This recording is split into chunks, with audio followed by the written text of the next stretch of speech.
Well, first of all, welcome, Don, to the Gilbert's Motor Museum at Thank you. Strathalbyn. It's great to be here. And it's great to have you here, a man who knows lots about Holdens Oh, sometimes. and has written 10 books on Holdens. So we look forward to talking with you this morning. Oh, same and, here. Just finding a bit more about your background, etc. Yes. So let's get started anyway. Don, what inspired your passion for Holdens and their history? Well, you know, there's not many advantages in being 86, but one of them is that I was 9 when the Holden came out in 48. Right. Now, I was already car crazy and living out in the sticks at Wanby. Do you know, heard of Wanby? Never heard of it. No, right out in the Mallee, halfway between Karoonda and Loxton. I mean, any car that went past Wanby was a sensation, and I knew them all. And when this Holden was announced, I thought, that's the most beautiful car I've ever seen. I fell in love with the Holden straight away. Okay, with all the books that you've written, can you perhaps share some lesser-known facts about the early Holden models? Oh, let me think about that. I can tell you about a mystery Holden, and that was the prototype, one of the American prototypes. See, a lot of people don't realise that the Holden was designed in Detroit, and they had 3 hand-built prototype cars that came out here, and we know what happened to number 1. It's in Canberra at the National Museum of Australia. Right. We found out through crime, actually, what happened to prototype 2, because there was a fake made of it, and the chap at the moment is sitting in jail, actually, for having faked the car. Oh, really? We didn't know what happened to prototype 3. It was a complete mystery. There is only one photo ever existing of prototype 3, and it came to me out of the blue. A man read in one of my books, there are no photos known of prototype 3. It was a black car.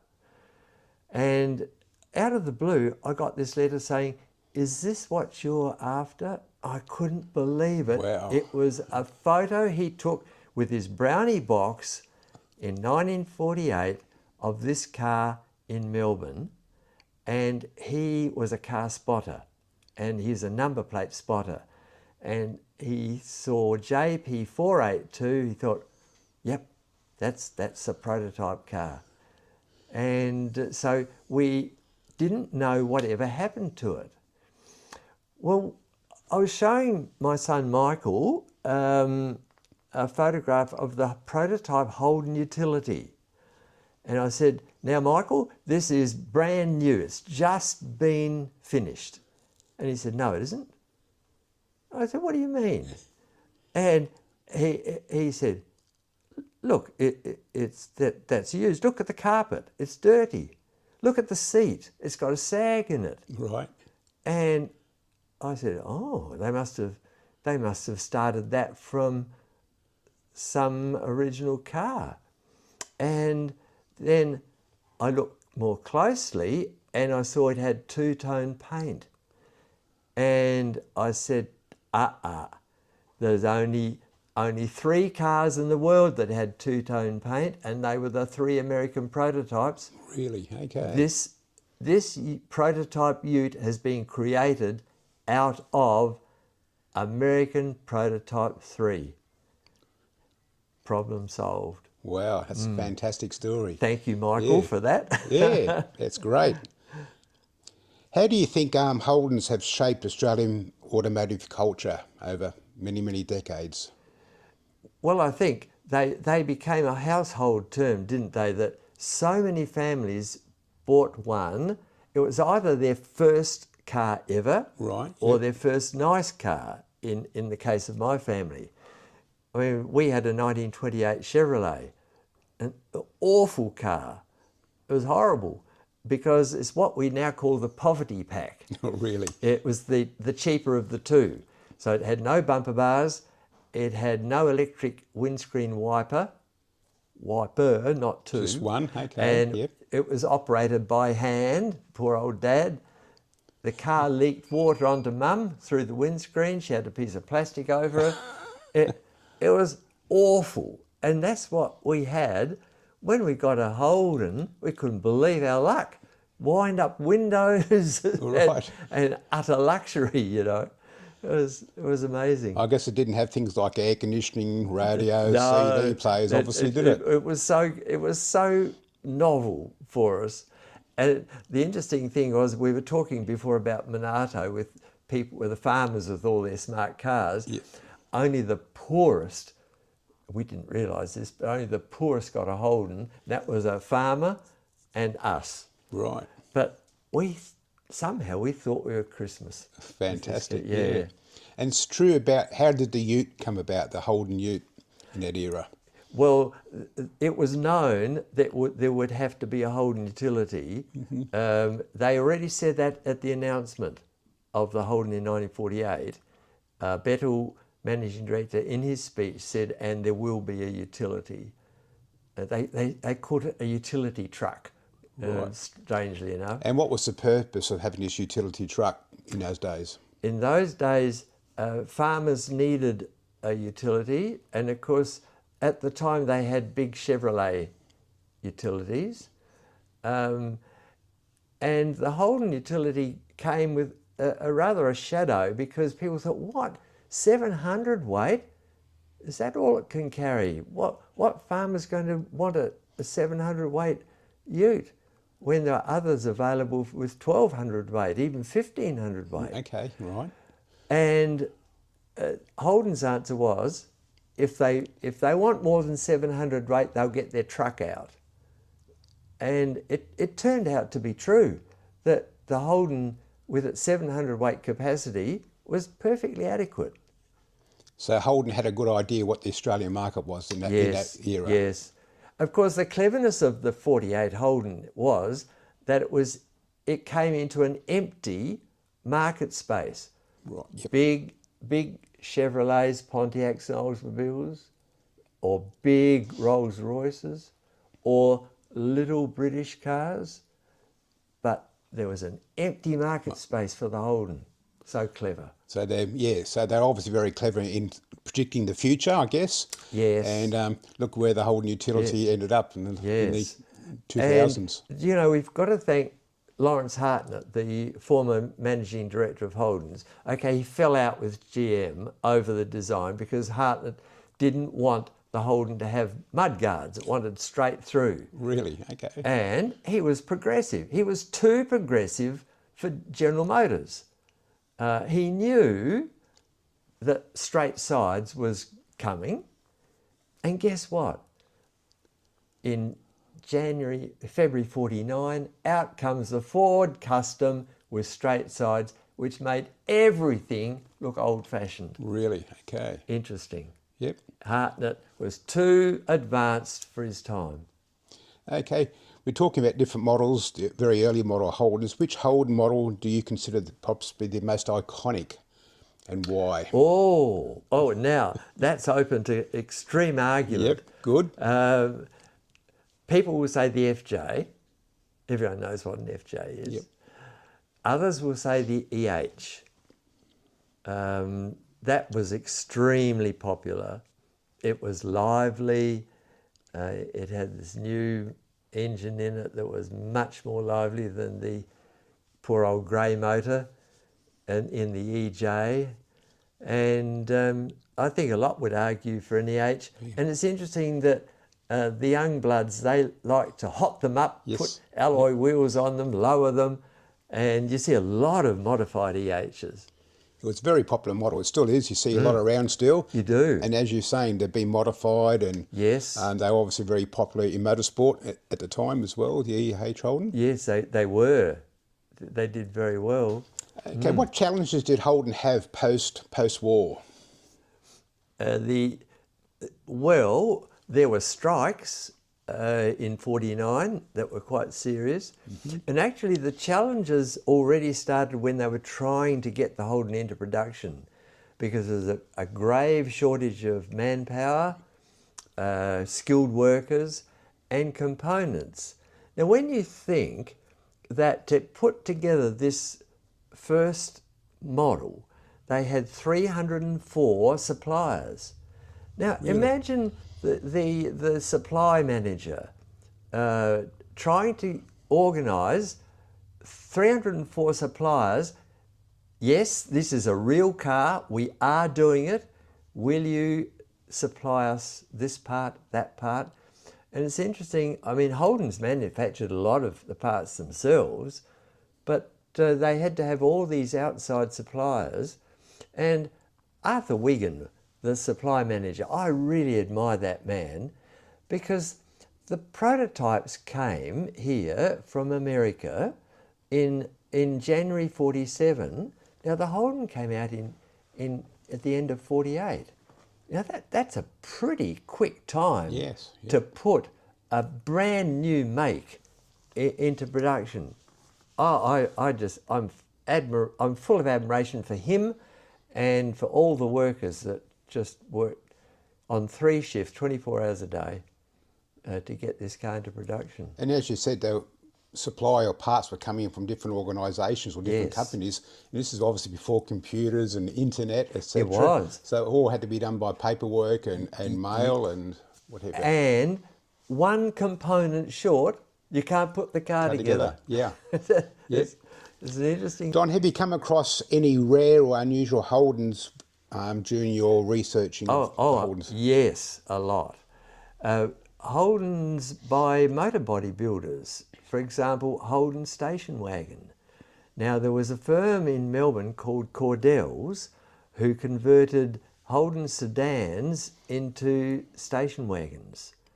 Right, And the records that Cordell's kept weren't very precise, and their sons have looked right through their parents' archives, and they're not sure, but we think, now this is real guesswork, that Cordell's converted 3 FXs into wagons and possibly 9 FJs. And it was very expensive because it cost half as much again as the car to make the wagon. Right, okay. Now you can imagine that once the FE wagon came out, then Cordell's business in that sense was gone. But so then there was the ambulances. Of course, and there's one very famous surviving ambulance, fully equipped, and that's the Temora in New South Wales ambulance. Right. And Eddie Sams was the owner of that, and it was a beautiful vehicle, and as I understand it, it is still over now in the Car Museum in Temora, where they've got ambulances. Wow, that's interesting. Yeah, and then of course there were the hearses. Oh, yeah, okay. And Eddie Sams at one stage owned the ambulance and the hearse. Right. And it used to aggravate him that people wouldn't look at the hearse. He'd have the two together at a car show, and they'd all look at the ambulance, and he'd say to people, why aren't you looking at the hearse? People have died in an ambulance. Why are you looking at that? Very good. Yeah. Now, a couple of years ago here at the Gilbert's Motors Museum, we had a left-hand drive HR. Yes. Is that correct? What was the story behind that? Yes.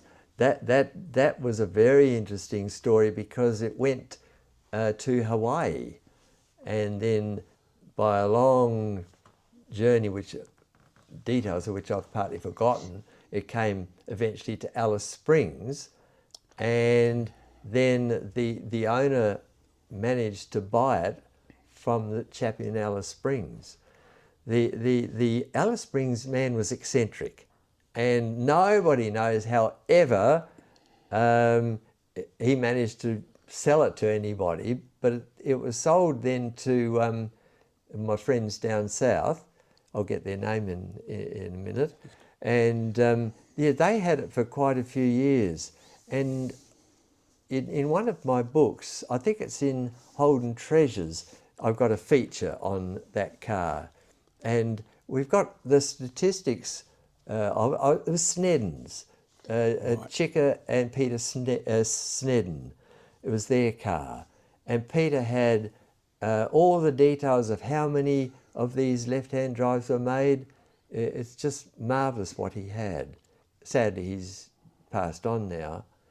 But And that was Chicker, something unusual when people came in here to the museum and they just yes, didn't realise that Holden had made left-hand drive cars for left-hand yes. drive. How many were produced? Any idea? No, I haven't got that in my head. But they started left-hand drive with FB Really? Okay. in 60. That's where the export of left-hand drive started. And it was very big export market. Really? Okay. Yes. Yeah, they produced a lot of left-hand drives. So those cars went to the USA. What other Yeah. countries did The Holden Middle export? East. Yeah, they had a big market in the Middle East. There were many countries with left-hand drive that bought them And what sort of decades are we talking about here? in the 60s. 60s? Right. Yes. Greece, for example, Really? had left-hand drives. And there's a taxi that survived from Greece. And it's amazing that more left-hand drives haven't come up in Europe, Yeah. for sale, because a lot of the Holdens were sold left-hand drive over in Europe, and in the Middle East, but they're pretty rare. Yeah, you don't really hear much about them anymore. You No, don't on TV shows or research shows, documentaries. You don't no. hear about it. Okay. There's just one left-hand drive Ute that was rescued from the United States and came out here, and that's in Perth. Right. A friend over there has got it. Very good. Okay, what are your thoughts on Holden's transition from manufacturing, which we've seen for decades, to now importing cars, or General Motors, not Holden's? Does that make your heart sort of Well, not feel good? there are a couple of ways of looking at this, and that is, okay, it's sad as it was that Holden's folded in 2017. I say if they had survived, if GM had bailed them out yet again, they would not survive now. Not with the flood of Chinese imports. Holdens would go under again. They would not survive, I'm sorry to say. Yeah, very good. And we just talked about Holden closing in 2017. Yes. It's sad. I went out there a number of years ago to where the factory was, the office, and it was just look through the windows and it's just bare and nothing in them. Yes. What would you have liked to have seen happen to that front office area, reception area? I'm not sure because what they've done in the canteen. That's where the Heritage Centre is now. Right, The Holden Manufacturing Heritage Centre, run by Jeff Jamison and volunteers. It is fantastic. It is a really beautiful little museum. And that's existing really by grace and favour of the owners of the whole property. Right. Because a lot is happening in that factory area now. There's a lot of defence, very top secret defence material happening there, Right. as well as a lot of other manufacturing. So the site is very well used, but I can recommend, it is by appointment. You have to arrange to see. It's not just anybody walk in to this, but it is wonderful. That's interesting. The heritage of Holdens, Yes. as we've all known about them, is continuing. Yes. And being preserved. And it's a bit like the museum here at Gilbert's. We preserve a lot of memorabilia. You do. We have a lot of cars coming in, rotating stock all the time. We currently have about 6 Holdens, I think it is at the moment, and that continually changes over. Yes. Any other particular museums that in Australia, one or two others that you would recommend people to go and visit? Well, there's the Trafalgar Holden Museum in Victoria. Right. And my club, the 48 FJ Holden Club, had a big tour over there last October. 17 of our cars went right across to Trafalgar to see this museum. It's very, very good. Right. Very good. Now,